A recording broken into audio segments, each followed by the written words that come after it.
This month is the planet's hottest on record by far, and hottest in around 120,000 years, scientists say.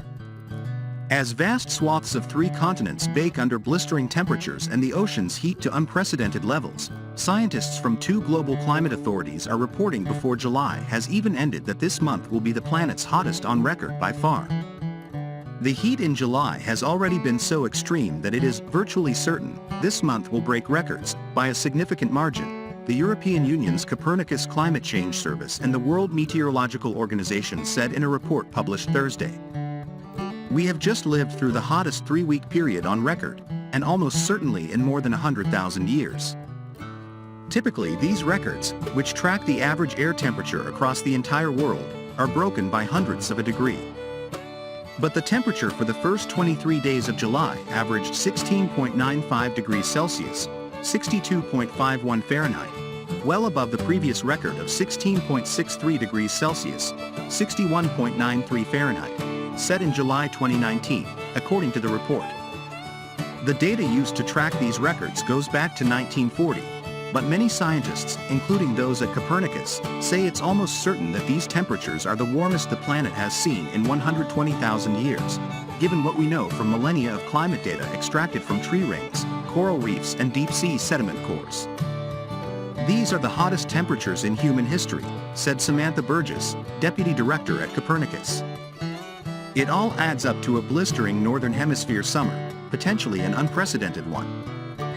The odds are certainly in favor of a record-breaking summer, said Carlo Buontempo, the director of Copernicus, although he cautioned that it's too early to state that with confidence. The human toll of the heat is stark. As temperatures have risen above 120 degrees Fahrenheit, 50 degrees Celsius, in parts of the U.S., heat-related deaths have mounted and people are suffering life-threatening burns from falling onto scorching hot ground. In the Mediterranean, more than 40 people have died as wildfires rage across the region, fueled by high temperatures. In Asia, prolonged, intense heat waves are claiming lives and threatening food security. Human-caused climate change is the main driver of this extraordinary heat, Burgess said. The global air temperature is directly proportional to the concentration of greenhouse gases in the atmosphere. A recent study found that climate change played an absolutely overwhelming role in the heat waves in the US, China and southern Europe this summer. The arrival of El Niño, a natural climate fluctuation with a warming impact, has not had a huge impact on the temperatures as it is still in its developmental phase, Burgess said, but it will play much more of a role next year, she added, and will likely drive temperatures even higher. The news that July will be the hottest month comes amid a slew of alarming records that have already been broken and then broken again this summer. Last month was the hottest June on record by a substantial margin, according to Copernicus. Then in July, the world experienced its hottest day on record. On July 6th, the global average temperature rose to 17.08 degrees Celsius, according to Copernicus data, beating the previous temperature record of 16.8 degrees Celsius set in August 2016. Every day since July 3rd has been hotter than the 2016 record.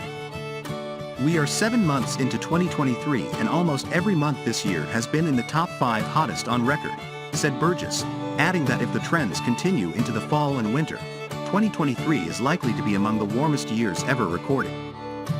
Ocean heat is also at record levels. In mid-May, global ocean surface temperatures reached unprecedented levels for the time of year. What we're seeing right now, we've not seen before, said Burgess. Kim Cobb, a climate scientist at Brown University who was not involved in the report, called the new July temperature record eye-popping, but warned that it will be broken again. It is scary to remember that in another decade, this will be viewed as a relatively cool year, most likely, she said, adding, if people don't like what they're seeing this summer, they will be in for quite a shock at the higher warming levels we're heading for. Petteri Talas, Secretary General of the WMO, said July's extreme weather reveals the harsh reality of climate change. The need to reduce greenhouse gas emissions is more urgent than ever before, he said in a statement. Climate action is not a luxury but a must.